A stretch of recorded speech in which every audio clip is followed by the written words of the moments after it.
Billionaire mocks black waitress in German, freezes when she responds fluently, exposing everything.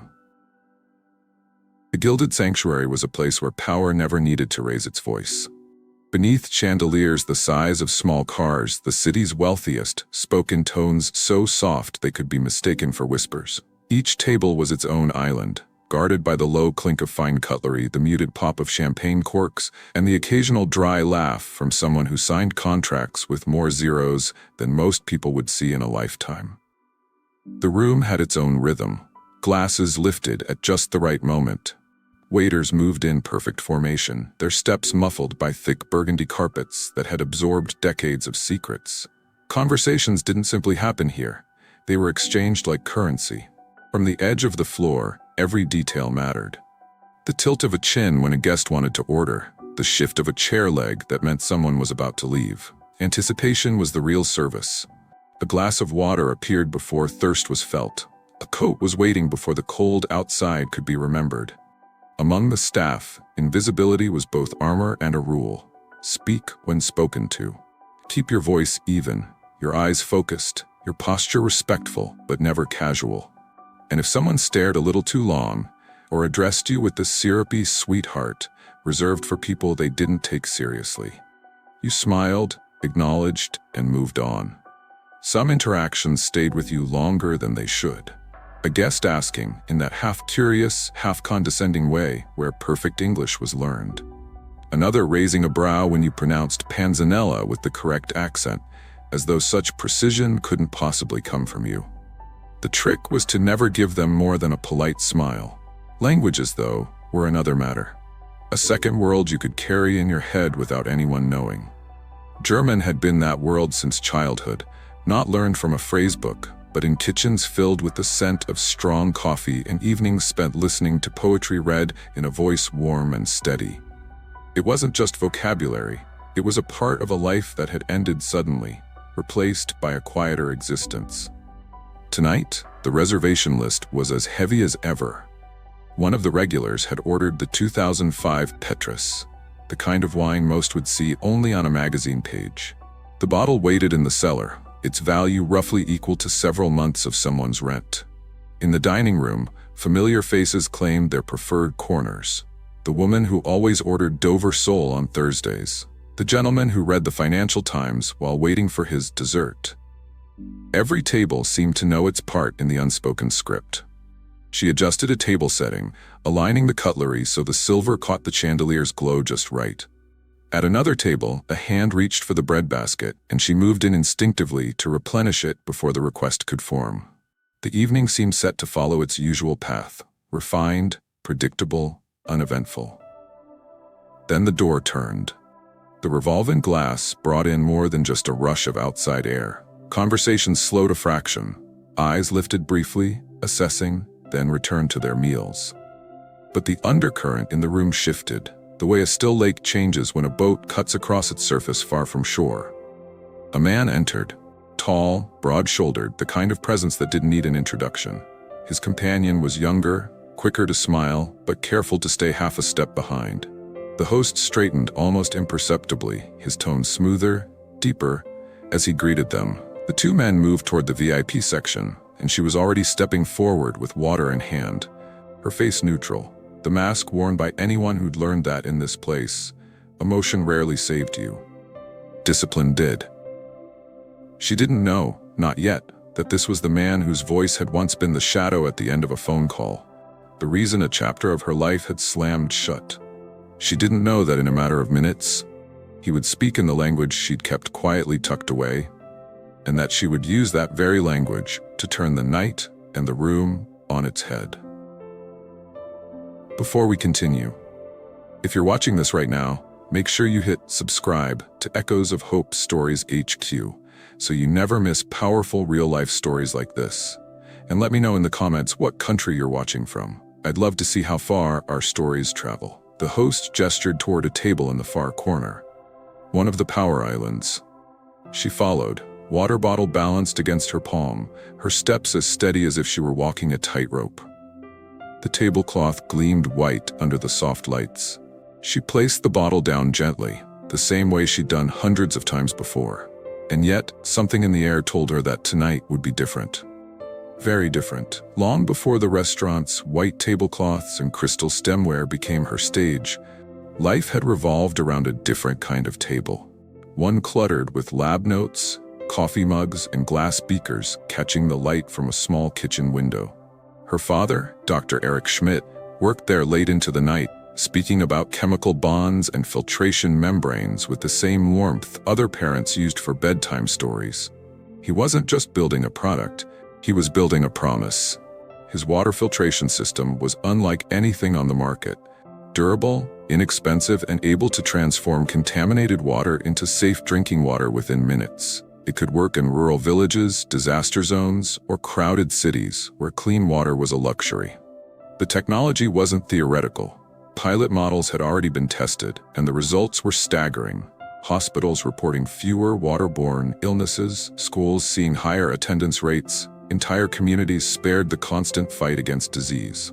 To her father, that was the measure of success, not stock prices or glossy press releases. It should have been his legacy. Instead, it became someone else's leverage. The name Grant Blackwell didn't mean anything to her at first. It came up in passing, on calls where her father's tone shifted from excitement to caution. Blackwell Capital had expressed interest in funding the expansion. On paper, it looked like the perfect partnership: money, connections, and the influence to scale the project globally. But interest turned into intrusion. Courteous meetings gave way to clipped negotiations. Blackwell's team pressed for controlling stakes, citing market risk and sustainability concerns. Words that, in their mouths, sounded less like business vocabulary and more like threats. Her father resisted. He reminded them that the patents were designed to keep the technology affordable. Blackwell's answer came in the form of rumors. Industry reports questioning the product's long-term viability began circulating, always sourced anonymously. Investors grew uneasy. Then came the internal memo. North Star, the operation was called, a quiet campaign to bleed value from Schmidt Biosolutions until acquisition became the only option.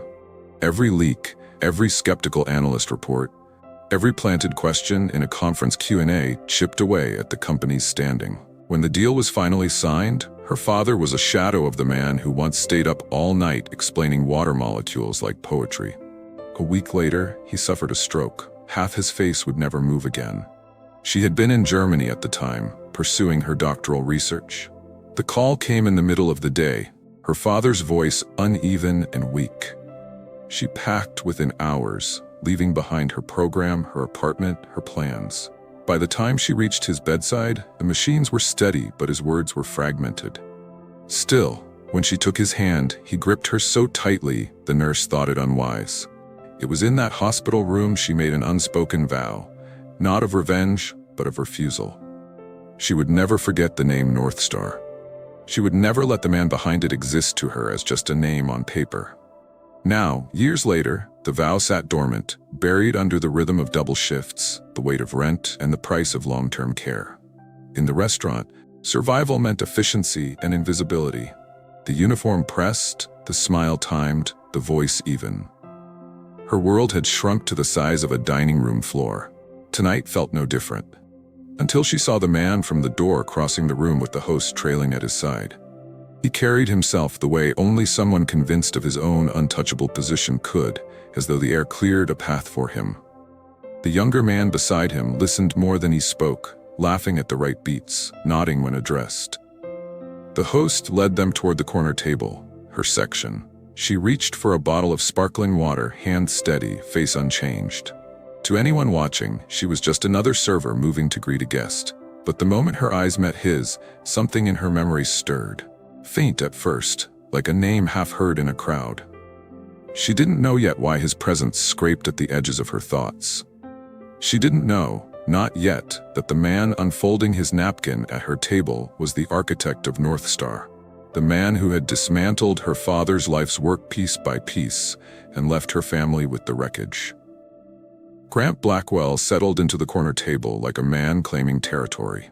The chair didn't creak under his weight, but the air seemed to shift with him in it. The suit, deep charcoal with a faint sheen, fit like armor, the kind worn by men who never had to check a price tag. His hair was salt and pepper, cut in a way that looked effortless but had cost someone else's time and skill. Every movement carried the unspoken certainty that the room would adapt to him, not the other way around. Beside him, Evan Parker was the mirror opposite in energy, younger by at least a decade, jacket unbuttoned, tie slightly loosened. He smiled easily, but it wasn't his smile. It was the polished one people learned from years of standing next to power.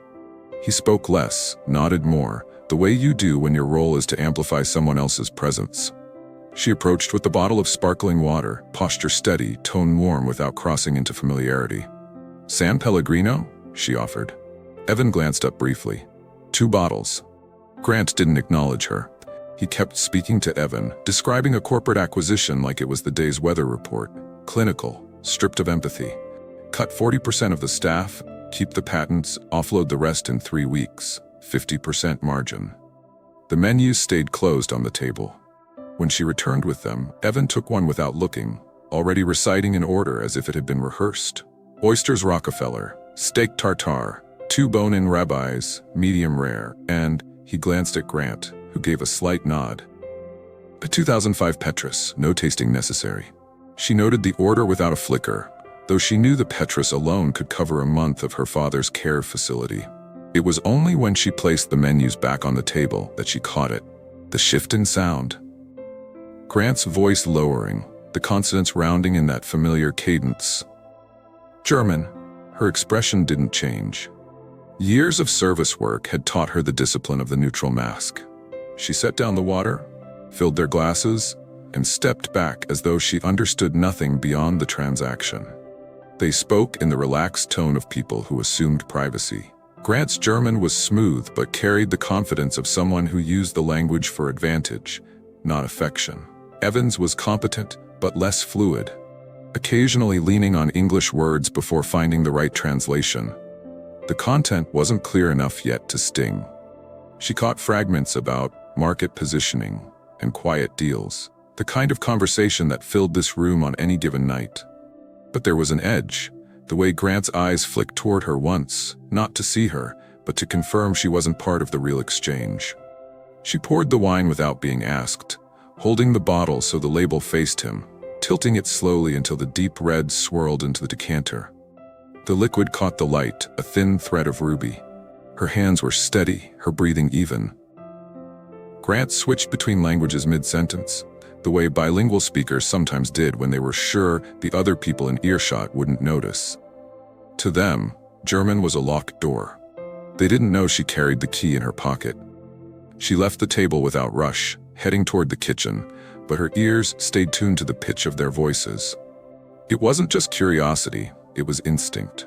In this place, language could be used like a blade, quiet, sharp, and meant to cut without leaving a visible mark. And something in the way Grant wielded it told her that sooner or later, that blade would be turned toward her. The decanter was warm in her hands, the Petrus releasing a faint aroma that only deepened as it breathed. She approached the table again, setting down a fresh basket of bread. Evan's voice was already low, the German flowing with just enough effort to show it wasn't his native tongue. Like furniture, he said, laughing under his breath. Pretty, quiet, and exactly where you put it. Grant didn't laugh, his smirk was enough. In a place like this, service is invisible. That's the point. They're not here to think. The words passed over her like cold wind. Her hand stayed steady as she set the bread beside the plates. She could have poured the wine without a word, but instead she lingered, enough to hear the change in tone when Grant leaned closer. North Star was the cleanest play we've run in years, he murmured, still in German.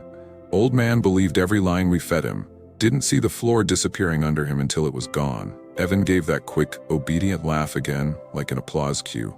The lab was solid though, you had to work for that one. It was easy once we had the long-term report, Grant replied. One signature, and the rest collapsed like it was meant to. The investors practically begged us to take the problem off their hands. Her grip on the decanter tightened just slightly. The name, North Star, cut through her composure like a note of sourness in an otherwise perfect dish. It had been years since she'd heard it spoken aloud, But hearing it in German, in this room, was like a hand pressed against an old bruise. Grant poured more salt into the wound without realizing. "And now," he said, glancing at her like she was a prop in his story, "here we are, enjoying a good steak while someone like that, what's the phrase?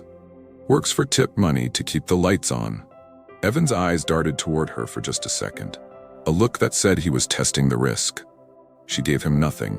Her face stayed neutral, her movements exact, every action the definition of service without reaction. The flashbacks came in shards. Her father at the kitchen table, papers spread out under a pool of lamplight, his voice patient as he explained a filtration model, sliding the graph toward her so she could trace the rising line with her fingertip. The day he called from the hospital, words broken, saying her name like it was both an apology and a plea. She poured a small measure of wine into Grant's glass, then into Evan's, each tilt of the bottle smooth as a metronome. They didn't stop talking. "Ethics don't pay dividends," Grant said, swirling the wine. "The sooner you understand that, the sooner you stop making sentimental mistakes." She placed the bottle on the table, label facing him, and stepped back. Her eyes scanned the room in the way they always did, catching the subtle wave from a diner needing another drink, noting a chair pushed back an inch too far. But her focus stayed anchored to the German at that corner table. Grant switched briefly to English to make a remark about the seasoning on the oysters, then dropped back into German, lowering his voice again. "I could run that play 100 times. People like him, they don't see the knife until it's already in." Her father's hand flashed in her mind again, gripping hers in that hospital room, the only part of him that could still speak with strength. The warmth of it, the quiet fight still in his eyes. She exhaled slowly, almost silently, centering herself. If Grant Blackwell thought she was furniture, she would be the kind that listened, the kind that waited until the exact moment to prove it was anything but. For now, she let him believe the door between them was locked. He didn't know she'd been carrying the key for years. The ribeyes arrived on wide porcelain plates, their edges lined with the faint sheen of resting juices. The scent of seared meat and charred rosemary drifted upward. But at the corner table, the real heat came from the conversation. Still in German, still meant to exclude her. Grant's fork hovered over his steak, his tone relaxed, even amused. "North Star," he said plainly this time, rolling the syllables as though savoring them. "Best example of turning sentiment into surrender I've ever seen."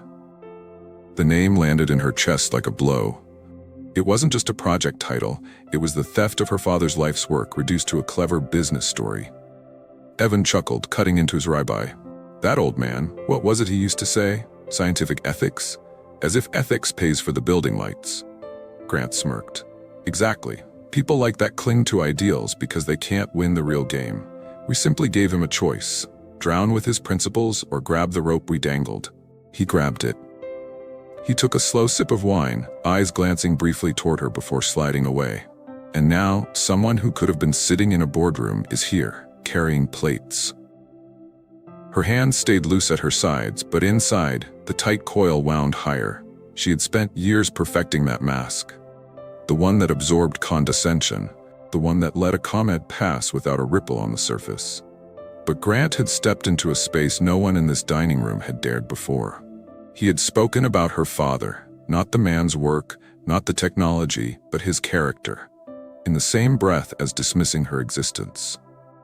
Memories began to stack in the space between their words. Her father's gentle correction when she mispronounced a compound name in German. The evenings spent cross-legged on the floor while he explained why clean water could transform an economy. The sound of his voice in that last phone call, frayed but still trying to sound steady. She realized her nails had pressed against her palm hard enough to leave marks. Rage was there. Yes, sharp, immediate. But grief was its anchor. And threaded between them was something else. Discipline. The same discipline that had kept her from speaking up when a customer assumed she couldn't pronounce "gnocchi" correctly. The same discipline that had kept her still when someone praised her English as though it were borrowed. She could feel the weight of the choice forming. She could let Grant finish his meal, thinking the German was a safe harbor, or she could flip the table without lifting a single plate. Not literally, not with noise, not with spilled wine, but with words. Words he thought she didn't have. The fork clinked lightly against his plate as he cut another bite. Shame about the daughter, Grant continued in German, his voice low enough to sound like a confidence. I'm sure she's somewhere, still believing he was right. That was the fracture, the moment the air between them hardened into something she could push against. Her mind went very still, the way it used to before delivering an academic presentation in Heidelberg. Every detail of the room etched itself in place. The soft swing of the kitchen door, the faint shimmer of the chandelier above their table, the deep red of the wine pooling in his glass. She stepped forward, collected, the decanter balanced in her hand. If he wanted to use German as a wall, she would show him where the door was, and that she had been standing on the other side the entire time. She tilted the bottle, the wine flowing in a thin stream. Her voice, when it came, would be deliberate, each syllable sharpened not by volume but by intent. The decision was made. She would confront him, and she would do it in the language he thought belonged to him. The wine glass caught the chandelier's glow as she poured, the thin stream settling into a swirl of deep red. Grant's voice carried on, still in German, still laced with the smug ease of someone speaking behind a closed door. She set the decanter down and stayed where she was, not stepping back, not retreating to the quiet safety of the service lane. When she spoke, it was in German so pure, so unhurried, that every syllable seemed to click into place like a lock turning. Herr Blackwell, es gibt tatsächlich ein Problem. Mr. Blackwell, there is indeed a problem. The fork in Evan's hand froze midair. A faint cough caught in his throat, turning into an awkward choke as his eyes darted between her and Grant. At the nearest tables, conversations faltered. They couldn't understand the words, but the tone was enough to shift the air. Grant's expression didn't change immediately. It took 2 beats for the meaning to register. And when it did, the corners of his jaw tightened. She didn't give him room to recover. Still in German, her voice stayed even, almost polite. Zuerst eine kleine Korrektur in ihrer Grammatik. Man sagt nicht Gehirn von einem Goldfisch so. Der Genitiv von Goldfisch ist des Goldfisches. First, a small correction to your grammar. One doesn't say brain of a goldfish that way. The genitive of goldfish is des Goldfisches. There was no sting in her volume, no rise in pitch, but the effect was sharper than a shout. In a place where status was signaled by flawless presentation, correcting a man like Grant Blackwell, in the language he had used as a weapon, stripped the polish straight off him. Evan's hand dropped to his lap. His laugh, the automatic, performative one, never came. At the surrounding tables, heads turned subtly. The sound of cutlery against china slowed. They didn't have to understand German to hear the authority in her tone or to notice the way Grant shifted in his seat. Wenn Sie eine Sprache nutzen wollen, Überlegenheit zu zeigen, she continued, sollten Sie sie zumindest beherrschen. If you want to use a language to show superiority, you should at least master it. Grant's smirk faltered. He reached for his glass, but didn't drink. She kept her hands loosely folded in front of her apron, posture upright, eyes steady on him. Years of holding her tongue in the face of condescension now crystallized into a calm that drew the attention of every person in earshot. Sie denken, ich stehe hier und denke nur an Trinkgeld für die Miete, she said, her tone dipping just slightly. Aber Sie irren sich. You think I'm standing here thinking only of tip money for rent, but you are mistaken. Evan leaned back slightly, his gaze flicking toward the nearest exit as though to measure the distance. Ich habe meinen Abschluss in Wirtschaftswissenschaften gemacht, mit Bestnoten. Ich habe in Heidelberg studiert. I graduated in economics, top of my class. I studied in Heidelberg. There was a pause, deliberate, measured. The kind of pause that let a room fill with the realization that something was unfolding far outside the usual script of this place. Her voice softened, though the edge remained. Aber der Name, den Sie sich merken sollten, ist nicht meiner. But the name you should remember is not mine. Grant's gaze sharpened, confusion flickering across it like a shadow over glass. She could almost see the pieces tumbling in his head. Germany, Heidelberg, North Star, and somewhere in there, a scientist with a name he'd once signed on to a doomed contract. She let the silence stretch for just long enough. Then in flawless German, Ich bin die Tochter von Dr. Erich Schmidt. I am the daughter of Dr. Eric Schmidt. Grant's fingers tightened around the stem of his wineglass. Across the dining room, a subtle ripple moved. Not applause, not yet, but attention sharpening, conversations stalling. He tried to mask it, but the discomfort sat plainly on his face now, the color in his cheeks uneven. The wall he thought was impenetrable had just been kicked open, and every set of eyes in the room was watching to see what came through next. Grant pushed his chair back so suddenly that the legs scraped across the carpet, cutting through the low murmur of the dining room. Switching to English, his voice came out louder than the space allowed. "You're fired. Get out, now." The words carried the tone of someone used to clearing rooms with a single command. For years, it had probably worked. She didn't move. From across the room, John Dubois, silver hair, steady eyes, was already walking toward the table. He had the unhurried stride of a man who didn't need to raise his voice to be heard. The staff caught his approach and adjusted their paths to clear a line, as though the floor itself was parting for him. "Miss Carter is my employee," John said, his tone even but carrying. "And in my establishment, guests do not speak to my staff that way." Grant turned, incredulous. "Do you have any idea who you're talking to?" "I do," John replied without hesitation. "And I also know what I saw and heard. You've crossed a line." The corner tables, the power tables, had gone still. Some of their occupants leaned back in their seats, watching as though they'd been given front-row access to a play no one expected tonight. At one, a man in a midnight blue suit leaned toward his companion, murmuring something behind his hand. At another, a woman's expression sharpened, as if committing every detail to memory. Grant's voice rose. "She insulted me in front of the entire room." John cut in. "No, she spoke to you in a language you assumed she couldn't understand.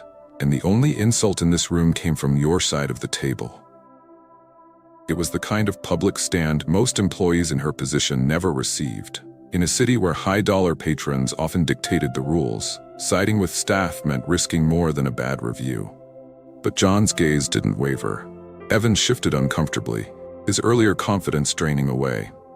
He adjusted his tie, glanced toward the door, and seemed to measure whether leaving first might be the safer choice. The whispering began then, subtle, low, but growing. A current moving through the dining room as pieces of the conversation spread. Not everyone had understood the German, but enough had caught the rhythm, the confrontation, the names. And names, in this city, were currency. Grant's jaw tightened. He reached into his jacket, pulled out a folded wad of cash, and threw it onto the table. The bills scattered across the white cloth like an insult. "Keep it," he said, his tone dripping disdain. "You'll need it." She didn't look down at the money. Instead, she stepped forward and placed the leather check presenter on the table beside the untouched ribeye. "Your bill, Mr. Blackwell, including the wine." The murmurs swelled just enough to be audible now, a ripple like the first hint of rain hitting water. A few guests exchanged knowing glances. One or two let their hands come together in the smallest, most deliberate applause. Not loud, not for spectacle, just enough for him to hear it. Grant's gaze swept the room, catching the eyes of those watching and seeing no one looking away. He grabbed his coat, the motion abrupt, and strode toward the exit. Evan followed a beat later, his head down, his steps quick. The revolving door closed behind them, sealing off the winter night outside from the warmth of the dining room. For a moment, the silence hung heavy. Then the room breathed again. Glasses were lifted. Cutlery resumed its quiet rhythm. But here and there, eyes still followed her as she stepped back from the table. Not with scrutiny, but with something closer to recognition. In the space of a few minutes, the invisible server had become the center of the room. Not because she had raised her voice, but because she had refused to bow her head. The kitchen door swung shut behind her, muting the low murmur of the dining room into something distant, almost unreal. The stainless steel counters gleamed under the overhead lights, and the familiar scent of roasted garlic and simmering stock wrapped around her like a heavy blanket. Her knees softened the moment she was out of sight. The rush that had carried her through the confrontation was draining fast, replaced by the deep tremor that comes when the body remembers just how much it's been holding. She gripped the counter's edge to steady herself. Her hands were still warm from holding the decanter, But now they shook in small, stubborn tremors she couldn't quite hide. Her breath came shallow at first, then deeper, slower, the same way she used to breathe before delivering her thesis presentations, forcing each inhale to ground her. Chef Antoine glanced up from plating a dish, his hands still moving with practiced speed. Without a word, he set down a glass of water on the nearest counter and slid it toward her. "Drink," he said simply. She took it, the coolness grounding her, the first sip catching in her throat before she swallowed it down. John Dubois appeared a moment later, his expression unreadable until he closed the distance and stood just far enough away to give her space. His voice was low, steady, the same tone he used to calm a service line in the middle of a rush. "You're not getting fired," he said. "Not tonight, not tomorrow. I'll take the rest." She nodded once, still gripping the water glass. The words "thank you" sat at the back of her throat, but they felt too fragile to say out loud just yet. John glanced toward the swinging door. "They'll talk? Some will send emails, I'll handle it." He didn't have to explain the risk, she knew it well. In places like this, staff were expected to endure whatever came with the territory, especially from wealthy white patrons whose money could keep the lights on. Speaking back, even politely, could brand you as difficult or unprofessional. But tonight, John had chosen not to let her stand alone. Around them, the other cooks and servers kept working, but their eyes flickered toward her when they thought she wouldn't notice. No one clapped or offered big words. Instead, they gave the kind of silent acknowledgement that meant more than a dozen speeches. A glance held a moment longer, a plate placed in her section without comment, a small nod before moving on. The adrenaline was still fading, leaving room for the memories to push in. She thought of her father, of the countless nights he stayed up refining formulas, the pride in his voice when the first prototype worked. She thought of the phone call after the takeover, the weakness in his words, the quiet grief he tried to hide. And then she thought about the moment she decided to speak tonight, the way the air at the table had shifted when she switched to German, the way Grant's certainty had faltered, even if only for a second. It hadn't been just about correcting his grammar. It had been about refusing to let him define her. As a waitress, as a black woman, as the daughter of the man he'd dismantled for profit. Chef Antoine slid another plate down the line and glanced at her. "You did what you had to do," he said, not looking away from his work. For the first time since she stepped into the kitchen, her lips curved into the faintest smile. It wasn't triumph, not yet. But it was something close to relief. John checked the clock. "Take the rest of the night off, I'll cover your section." She set down the water glass, nodded again, and moved toward the staff locker room. Each step felt heavier but lighter too, as if she was leaving some of the weight she'd carried for years right there on the kitchen tiles. In a world where silence was the safer choice, she had chosen the harder one. And as she pushed open the locker room door, she realized she wouldn't take it back for anything. Back in the dining room, the absence of Grant Blackwell and Evan Parker left more than an empty corner table. It left a charged stillness, the kind that doesn't fade when the source of tension walks out the door. At a window table near the front, Evelyn Reed had put her phone face down, but not away. She was here for dinner, meeting a source for a completely different story, but the scene she'd just witnessed had eclipsed everything else. She couldn't understand German beyond a handful of phrases from a semester abroad. Yet, she didn't need fluency to recognize a shift in power. She had caught enough: the name North Star, the mention of Dr. Eric Schmidt, the correction of grammar that had sliced through the room's composure. And she had caught the look on Grant's face when the black waitress he'd dismissed as invisible revealed she knew his language and his history. Across the room, small clusters of conversation were forming, low but insistent. At one table, a silver-haired man in a dark suit leaned toward his companion. She called him out, in German, corrected him. His dining partner, a woman with a Berlin accent, nodded. She wasn't wrong about the grammar. And I heard her say North Star and Schmidt. I know that name. Schmidt. Clean water tech, yes? At another table, the younger couple exchanged theories, one of them quietly pulling up their phone to search Grant Blackwell, North Star Schmidt. The search results were thin, but the breadcrumbs were there. Old press releases, vague acquisition announcements, investor briefings. Evelyn's journalist instincts were already sketching the outline.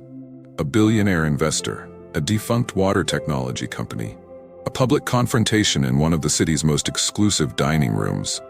The racial undertone wasn't subtle. It was in the way Grant had spoken about her, the way he had assumed she couldn't possibly be fluent in his language, much less use it to dismantle his comfort in front of witnesses. Near the service lane, two regular patrons exchanged quiet words with one of the bartenders. "She works here often, yes?" the man asked. "She's not someone you want to lose." The bartender's eyes flickered toward the kitchen door before nodding once. "She's the best we have. And she doesn't start fights." That detail, that this wasn't some random outburst, was already settling into the minds of those who'd seen the entire exchange. In this kind of space, reputations travel faster than the check. And tonight, the story wasn't going to stay within these four walls. Evelyn typed a few quick notes into her phone under the heading, Blackwell, German confrontation, Ethelgards. She wouldn't publish anything without verifying, but she knew where to start digging. Patent filings, board meeting records, former Schmidt Biosolutions employees. She also knew exactly how stories like this took on a life of their own. One post on the right private business forum, one leaked video clip, and she had seen at least one guest holding their phone at just the right angle when the grammar correction landed. In the age of instant sharing, it wouldn't matter if most people didn't understand the language. They'd understand the dynamics. A wealthy white man using a foreign tongue to demean a black woman, only to be publicly dismantled in that same language. The irony alone would make the clip impossible to ignore. At the far end of the room, John DeBoer resumed his quiet circuit, checking in with guests, ensuring the night continued. But every so often, his eyes landed on a table where whispers still swirled. He knew it was out of his hands now. What had happened was no longer just an interaction between a guest and a server. It was a story, and stories had a way of moving. Evelyn slipped her coat over her shoulders, glancing once toward the kitchen before leaving. She didn't need to speak to the woman tonight. There would be time for that. For now, she had the beginnings of something bigger, and she suspected she wasn't the only one leaving with more than she'd come for. By the time the front door closed behind her, the seeds were already sown. And some seeds grow fastest when the people who planted them have no idea how far their roots will reach. The locker room was quiet except for the soft thud of her shoes against the floor as she changed out of her uniform. The black apron, the pressed shirt, she folded them neatly, the same way she had every night, but tonight the fabric felt lighter in her hands. Outside, the city air met her like an exhale. The cold bit at her cheeks, but it carried a kind of clarity she hadn't felt in years. The streetlights cast soft pools of gold on the wet pavement, and the late-night traffic hummed with the restless rhythm of New York after midnight. She walked without rushing. The night was hers now, no orders to remember, no table numbers in her head, just the steady sound of her footsteps and the weight, or perhaps the absence of weight, in her chest. On the corner, a food cart still steamed, the scent of grilled onions drifting out into the street. She paused, not to buy anything, but to watch the vendor hand over a hot sandwich to a man who looked like he'd been waiting hours for something warm. That small, unspoken exchange, simple, human, anchored her in the moment. A block later, she passed a bookstore with its front lights dimmed, but not entirely dark. In the display, a stack of economics texts leaned slightly to one side, their spines catching her eye. She thought of her own books, still in her apartment, the ones she'd packed when she left Heidelberg. They had been sitting on a shelf untouched for years, as though waiting for her to open them again when she was ready. Every detail seemed sharper tonight. The distant rumble of the subway beneath her feet, the smell of fresh bread drifting from a late-night bakery, the rustle of paper bags as someone carried groceries home. None of it was extraordinary, but it all felt like proof that the world still existed beyond the four walls of the dining room. Her father's words came back then, not in a loud voice, but as a steady echo in her mind. "Ethics won't make us rich, daughter, but it will make everything else worth the wealth." He had said it so often she could recite it without thinking, but tonight, it held a weight she hadn't fully understood before. Ethics hadn't paid her bills. Ethics hadn't stopped Blackwell from gutting Schmidt Biosolutions, but ethics had given her the right to look that man in the eye, in his own language, and not flinch. It wasn't victory in the sense the world measured it. Grant Blackwell would still wake up tomorrow in a penthouse. His shoes would still cost more than her rent. But tonight, in a room where he'd expected her to remain silent and small, she had refused to be either. That refusal was its own kind of wealth.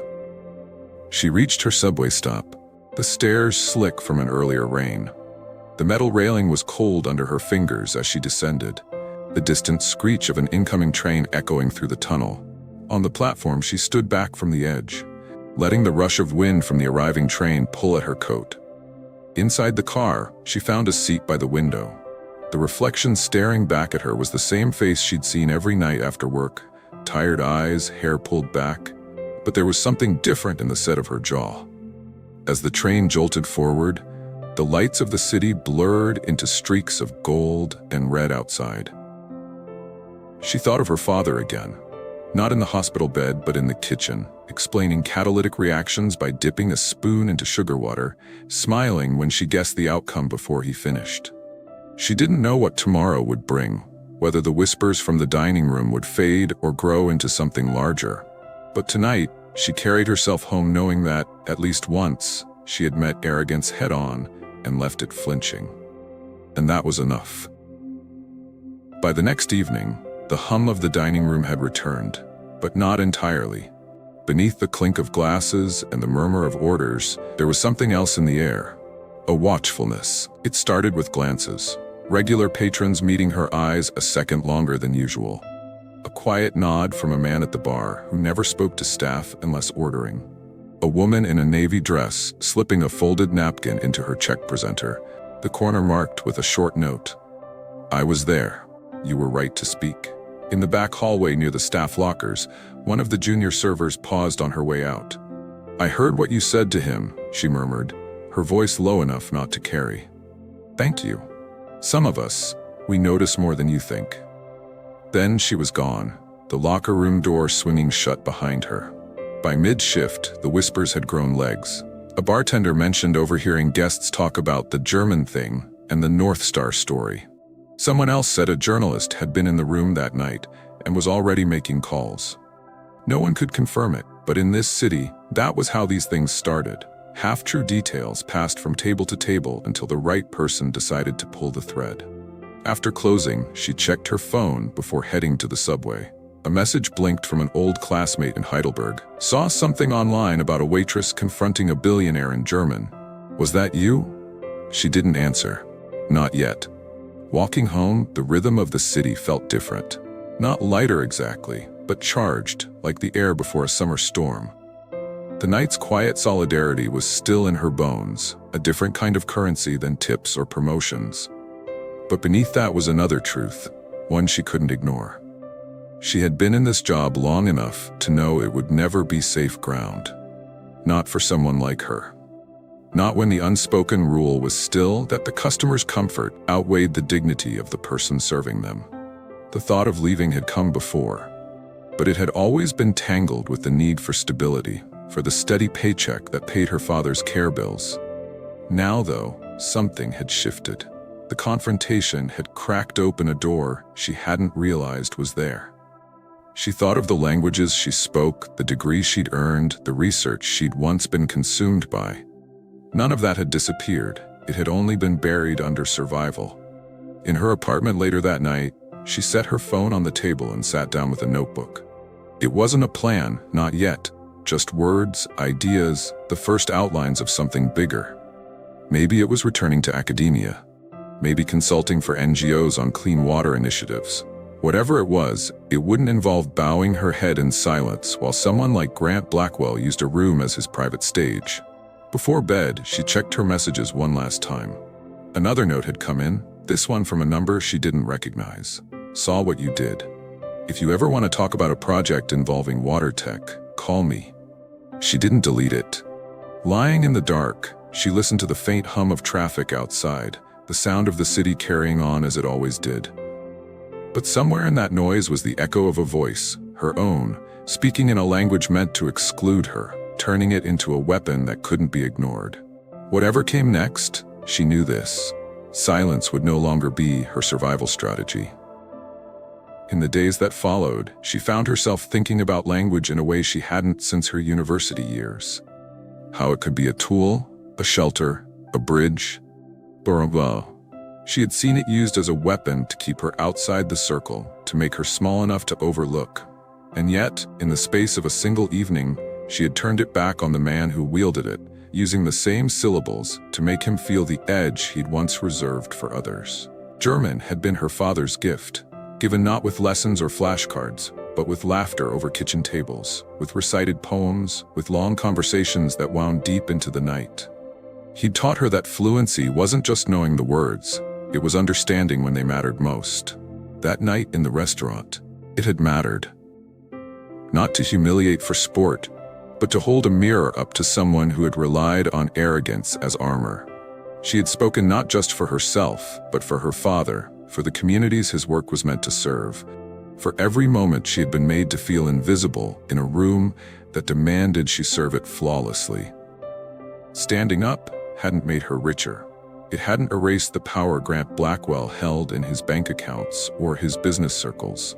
But it had taken something he could never buy back, the certainty that he could say whatever he pleased without consequence.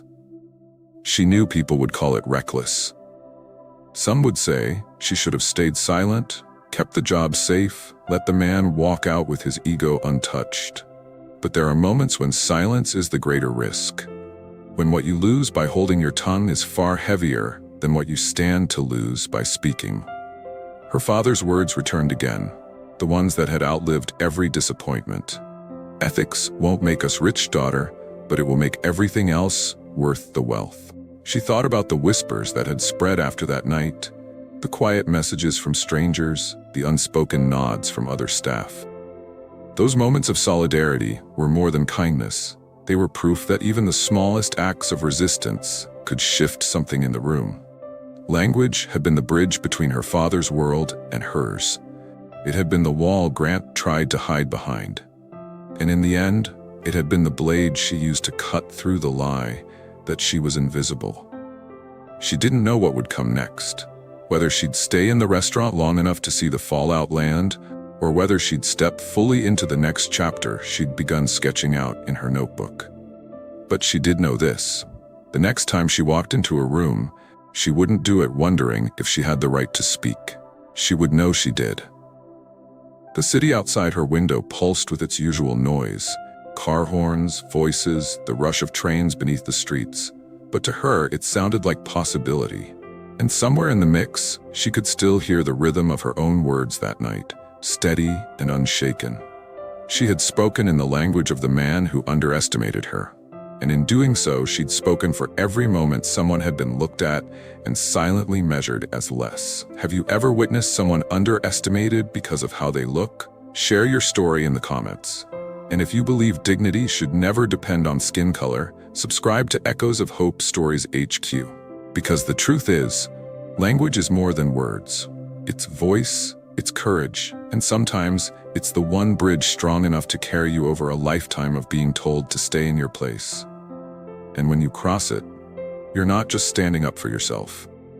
You're making space for the next person to walk over too.